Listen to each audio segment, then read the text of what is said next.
Alhamdulillahirabbil alamin wal 'aqibatu lil muttaqin wala 'udwana illa 'alal zalimin. Asyhadu an la ilaha illallah al-malikul haqqul mubin wa asyhadu anna Muhammadan 'abduhu wa rasuluhu min akhiril anbiya'i wal mursalin. وقال عز قائل كريم في كتاب المبين أعوذ بالله من الشيطان الرجيم بسم الله الرحمن الرحيم قد أفلح المؤمنون الذين هم في صلاتهم خاشعون والذين هم عن اللغو معرضون.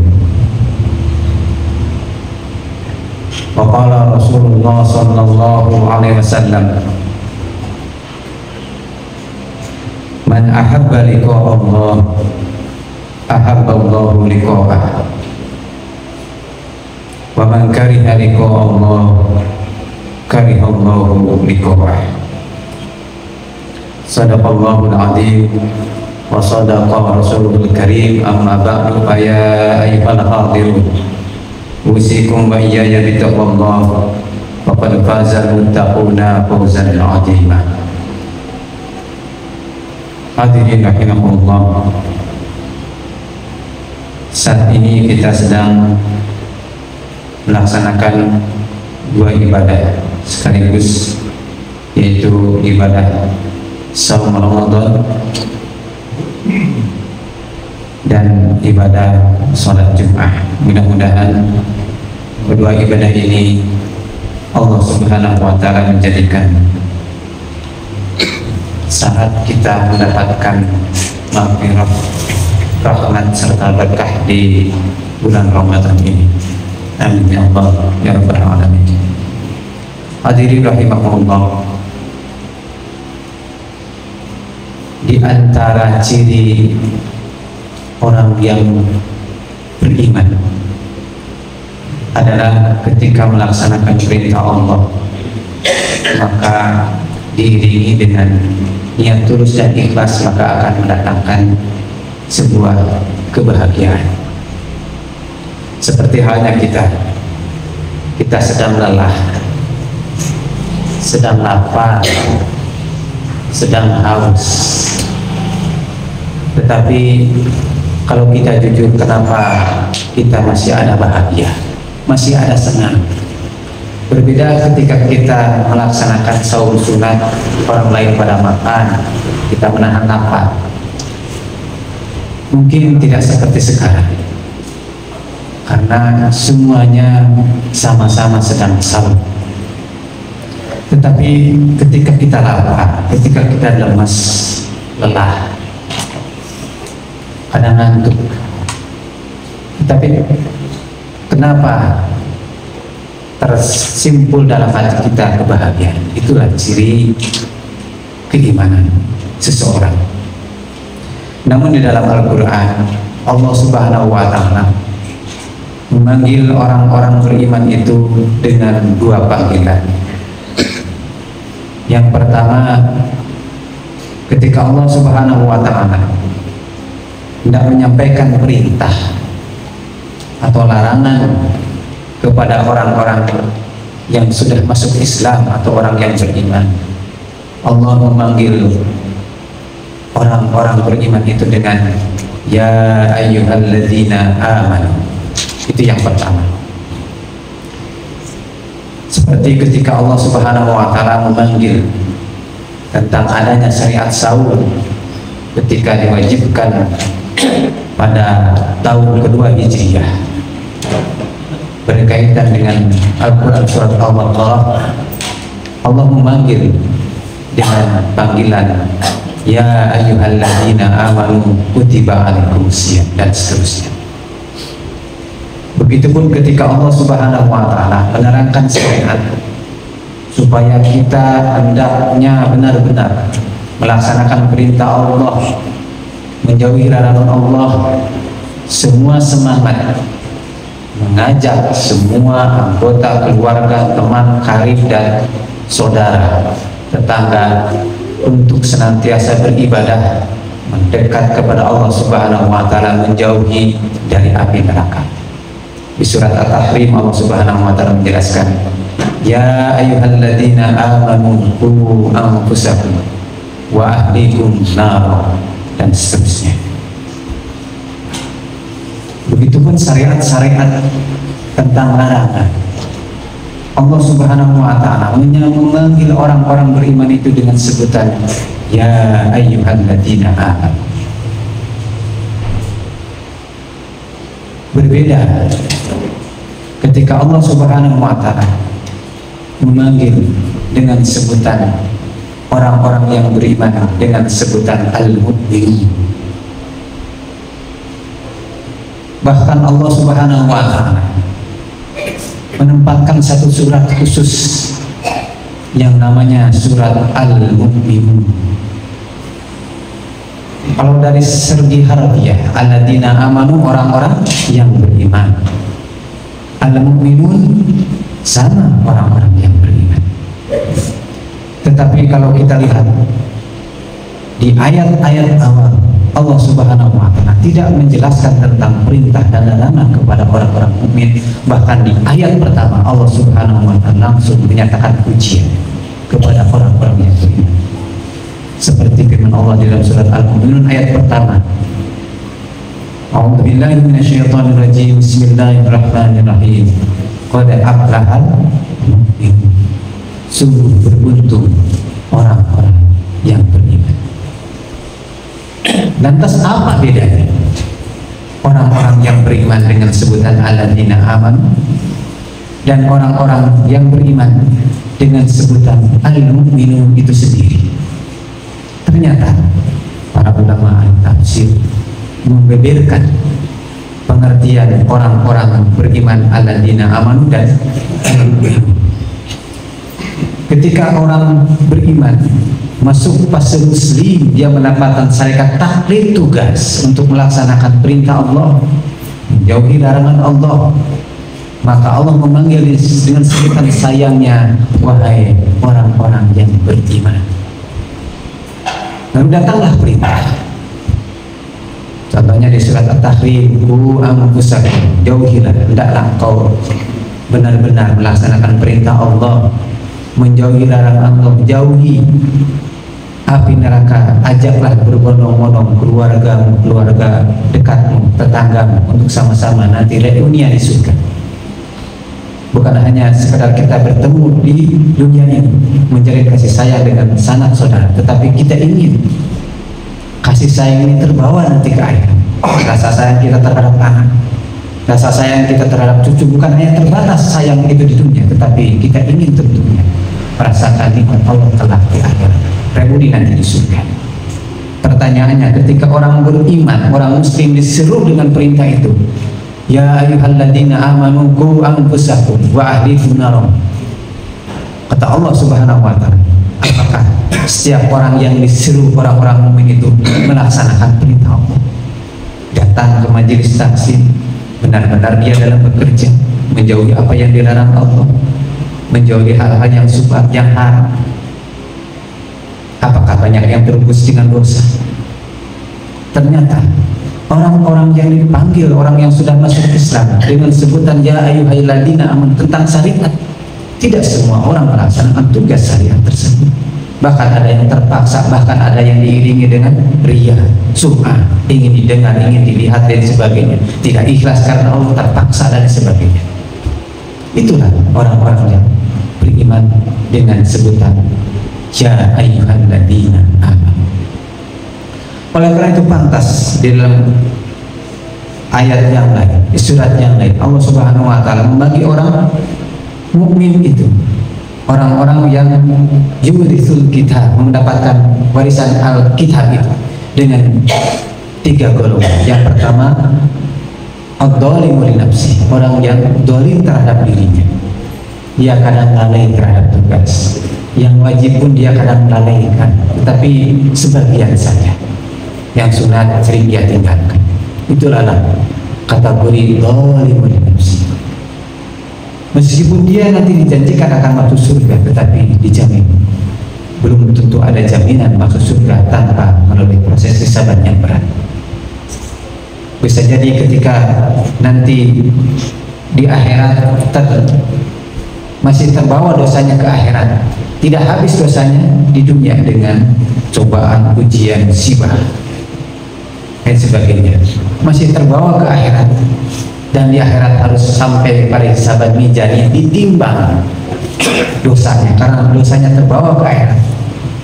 Makanya ketika kita mendapatkan musibah, ketika kita ikhlas dan sabar menerima musibah, karena musibah hakikatnya adalah merupakan teguran dari Allah Subhanahu wa Ta'ala, bukan ujian. Al-bala dan musibah itu beda. Kalau bala, ujian, itu hakikatnya ada dua, kebaikan dan keburukan, supaya manusia dewasa di dalam beriman. Itu tujuannya. Allah Subhanahu wa Ta'ala berikan perangkat alat tulis dan kertasnya, berikan perangkat, tinggal nulis. Kalau dia pintai, piawai, bersedia, bahkan siap-siap menerima ujian, dia enjoy mengisi lembaran-lembaran kertas ujian dari Allah Subhanahu wa Ta'ala. Bahkan dia sukses setorkan kepada Allah Subhanahu wa Ta'ala. Tetapi berbeda ketika Allah Subhanahu wa Ta'ala menyatakan tentang musibah. Musibah hanya satu, kesulitan saja. Di surat Asy-Syura ayat 30, "Wa ma asabakum min musibatin fa bima kasabat aydikum wa ya'fu an katsir." Apapun musibah, namanya musibah, bukan bala lagi. Wa ma asabakum min musibatin, apapun musibah yang menimpa kamu, fa bima kasabat aydikum, itu disebabkan oleh dosa yang dulu kau lakukan.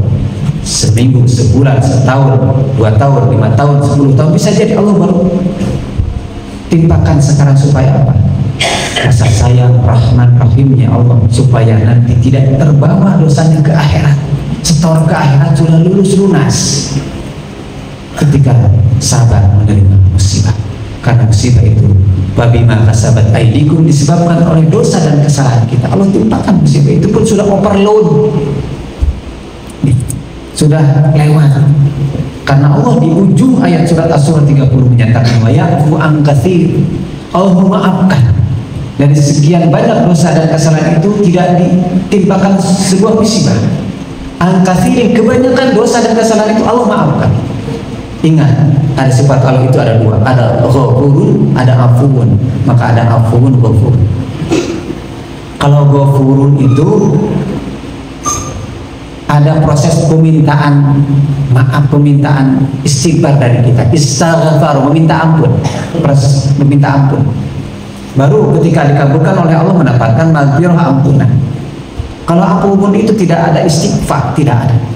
Allah tanpa dipinta pun Allah afuun wa ya'fu an katsir, Allah memaafkan. Tetapi ketika overload, sudah wadahnya sudah tumpah, maka sebagian kecil lah yang tumpah itu Allah timpakan dalam sebuah musibah. Itu pun rahman rahimnya Allah, supaya dosa dan kesalahan tidak terbawa ke akhirat. Kalau Allah dzalimun li nafsi, terbawa dosanya ke akhirat, ditimbang, bisa jadi berpotensi besar untuk mendapatkan wa man khaffat mawazinuhu fa ummuhu hawiyah. Ringan timbangannya, ditimbang teh kesalahannya banyak, dosa amal solehnya sedikit. Saumnya diterima, bisa jadi sholatnya diterima, umrohnya, hajinya diterima, tetapi nilainya kurang dari minimal. Sholatnya banyak malabun, saumnya mungkin banyak mengatakan pahala saum, hadirin sebagainya. Tetapi yang kedua, Allah Subhanahu wa Ta'ala jelaskan adalah muktasib, orang yang muktasib, yang pertengah. Bisa jadi di dalam kitab tafsir atau baru menjelaskan orang muktasib ini orang yang sudah melaksanakan yang wajib dari Allah Subhanahu wa Ta'ala, tetapi dia kadang lalai melaksanakan yang sunat dan masih mengerjakan yang makruh. Dan ini kalau dosanya nanti terbawa ke akhirat, karena yang wajibnya sudah dia tunaikan. Kalaupun nanti ditimbang, besar kemungkinan berpotensi untuk menjadi kelompok sakulat mawazin, ditimbang amalnya, tetapi fa'amma sakulat mawazinuhu fahuwa fi isyatir radiyah, masih mendingan selamat, dia mendapatkan kehidupan yang diridhoi. tetapi jangan berharap kaplingnya adalah kapling yang mendekat dengan kapling-kapling para nabi dan para syuhada. Karena dalam hadis Bukhari Allah Subhanahu wa taala menjelaskan bahwa fil jannati mi'atu darajah, surga itu 100 tingkatannya, derajat. Dan tingkatan adna manzilatan, yang paling rendah itu adalah tingkatan bagi orang yang terakhir masuk surga dan terakhir keluar dari neraka. Dan itu pun Allah Subhanahu wa taala jelaskan di dalam hadis riwayat Imam Muslim, hum bagi mereka itu isyruna asyru amsali dunya, 10 kali lipat misal kenikmatan dunia. Itu pun bagi siapa? Bagi orang yang terakhir adna manzilatan. Bagaimana kita membayangkan? Makanya mana ainun ra'at wala udhunun sami'at wala khatar ala qalbi bashar. Tidak mungkin orang bisa membayangkan bagaimana nikmatnya nanti di surga. Sesuatu yang belum pernah terlihat mata oleh kepala sekarang kita sekarang. Sesuatu yang belum terdengar oleh telinga kita sekarang. Wala khatar ala qalbi bashar, dan sesuatu yang tidak mungkin terlintas dalam hati kita. Bagaimana mungkin tanpa hitungan-hitungan? Ketika 1 kali lipat dunia yang kita bayangkan saja, yang paling berharga di dunia ini adalah, contohnya yang kita tahu adalah emas. Apakah seorang bisa menghitung berapa kilogram ton emas? Di Papua saja yang diambil itu, Freeport itu, ke negeri orang itu, bukan gram lagi, itu ton. Tetapi adakah seorang yang bisa menghitung jumlahnya berapa ton? Yang di Papua saja itu yang 1 kali lipat, apalagi yang 2 kali lipat, 10. Apa yang Allah jadikan asyru amsal dunia, 10 kali lipat dunia. Itu pun bagi siapa? Orang yang terakhir masuk surga, terakhir masuk surga, terakhir dari keluarga, keluar dari neraka, berarti orang yang paling banyak dosa. Oleh karena itu, ketika kita diseru dengan panggilan ya ayyuhalladzina amanu, hendaklah kita merasa bahagia karena kita masih dipanggil oleh Allah Subhanahu wa taala dan berpotensi untuk menjadi al-mu'minun, orang-orang yang beruntung. Seperti definisi yang ketiga adalah definisi as-sabiqun bil khairati bi'idznillah, orang yang senantiasa as-sabiqun, berlomba dalam kebaikan. Apapun tugas yang ditetapkan oleh Allah Subhanahu wa taala, jangankan yang wajib, yang sunat pun dia serta mata laksanakan, karena hakikatnya sunat itu untuk menambah yang wajib. Sholat yang wajib, duhurnya bisa jadi mungkin kita akan ada kelalaian di sana, masih ingat yang lain, ada ba'da duhurnya. Nah, sunat itu untuk menambah yang wajib, dia laksanakan yang wajib, tinggalkan yang wajib. Itulah orang as-sabiqun bil khairati bi'idznillah, dan itulah berpotensi orang-orang yang beriman untuk menjadi al-mu'minun, orang-orang yang beruntung. Qad aflahal mu'minun. Mudah-mudahan saum Ramadan ini mengantarkan kita ketika dipanggil ya ayyuhalladzina amanu kutiba alaikumusiyam, menghantarkan kita kepada orang-orang al-mu'minun yang seru. Qad aflahal mu'minun, sungguh beruntung orang-orang yang beriman. Barakallahu fiikum. Alhamdulillahilladzi yu'mina sa'ana fid dunya wal akhirah liman amana wa amila amalan shalihan. Asyhadu an la ilaha illallah wahdahu la syarika lah wa asyhadu anna Muhammadan abduhu wa rasuluh. Hadirin rahimakumullah. Di dalam hadis riwayat Imam Muslim, ketika Rasulullah SAW berhalaqah dengan para sahabat, Rasulullah SAW bersabda, "Man ahabba liqa Allah ahabba Allah liqa'ah, wa man kariha liqa Allah kariha Allah liqa'ah." Barang siapa yang rindu cinta bertemu dengan Allah, Allah pun rindu cinta bertemu dengannya. Dan barang siapa orang yang benci bertemu dengan Allah, karihullahu liqa'ah, Allah pun benci bertemu dengannya. Timbul pertanyaan dari Siti Aisyah istrinya sendiri, sebagai halnya kita pasti akan bertanya seperti halnya yang disampaikan pertanyaan itu oleh Siti Aisyah. Siti Aisyah mengatakan, "Aqarabiyatul maut ya Nabi Allah."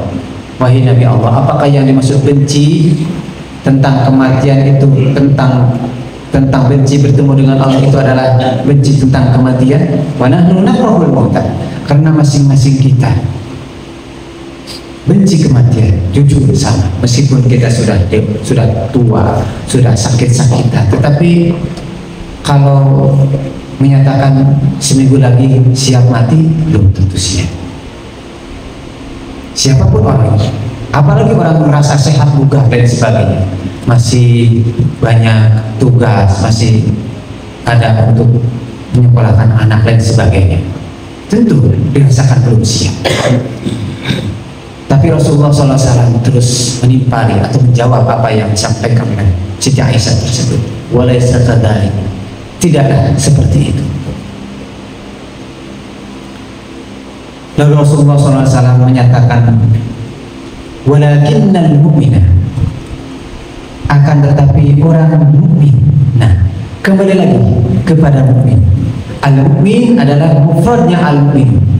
Al-mu'min tunggalnya, tetapi jamannya al-mu'min.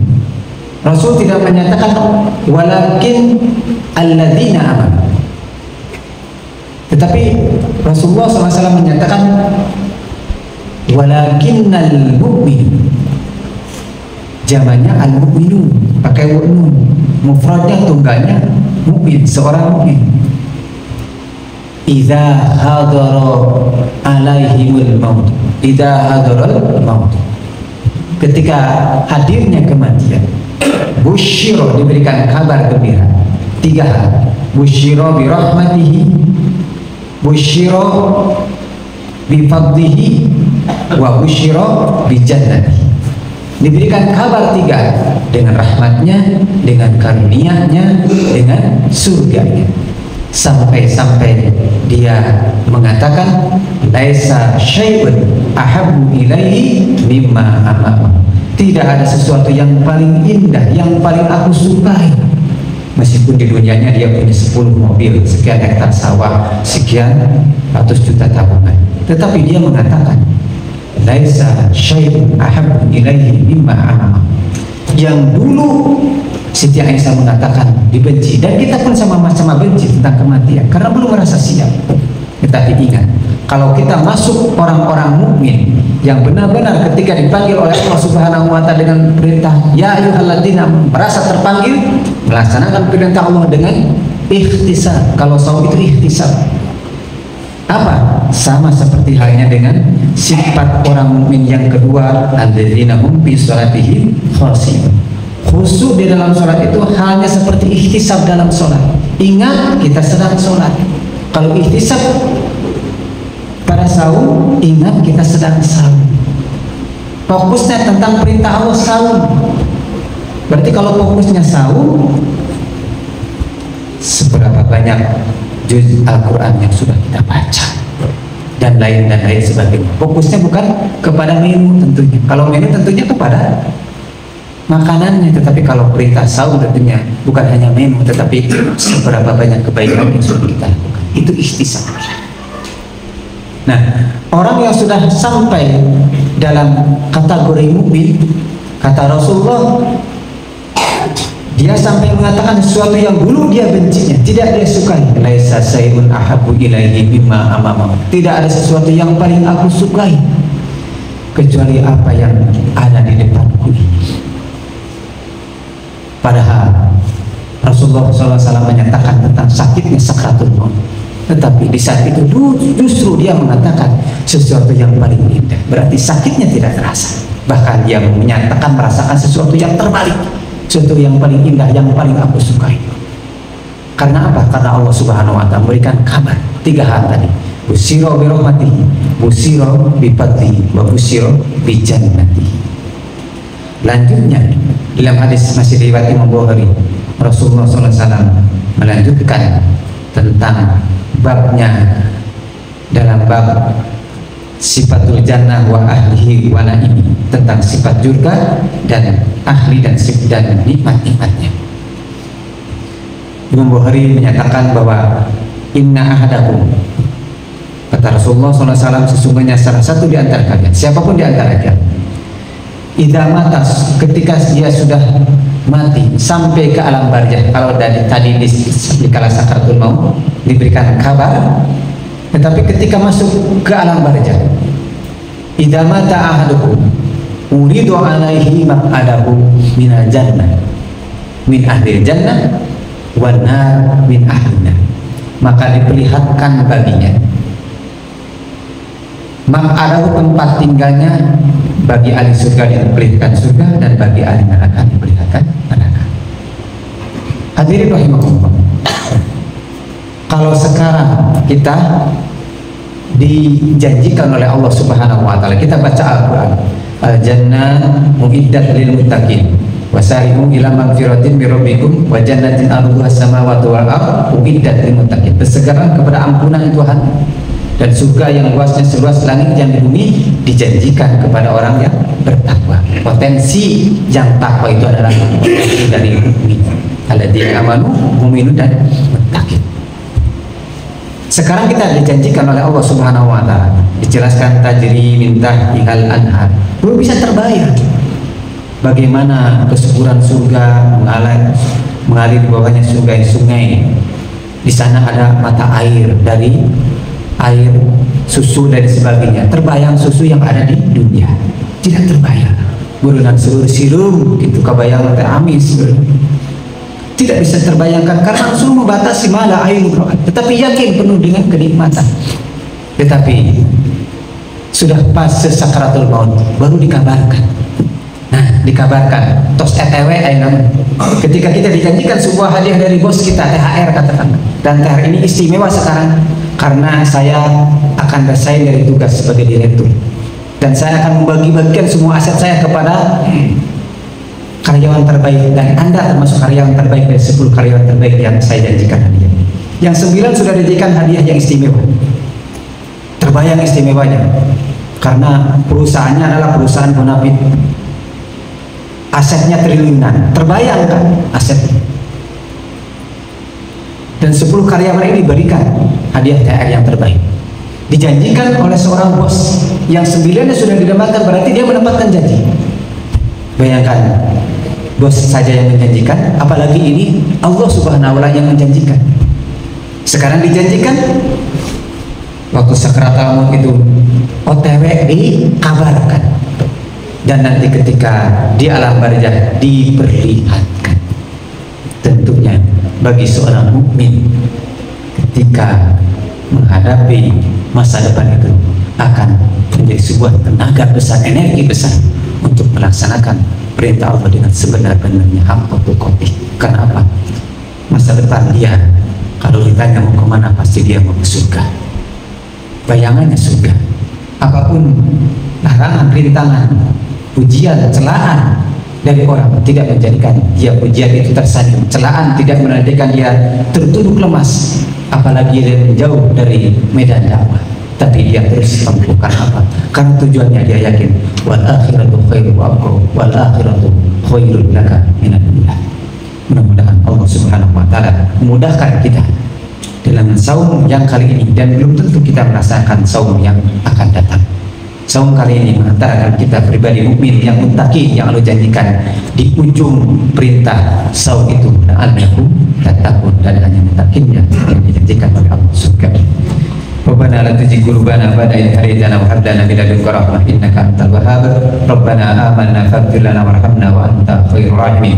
Rabbana srif 'anna 'adzaba jahannam inna 'adzabaha kana ghurama innaha sa'at mustaqarra wa muqama. Aqulu qawli hadza wa astaghfirullaha li wa lakum wa lakum minkum. Wassalamu alaikum warahmatullahi wabarakatuh.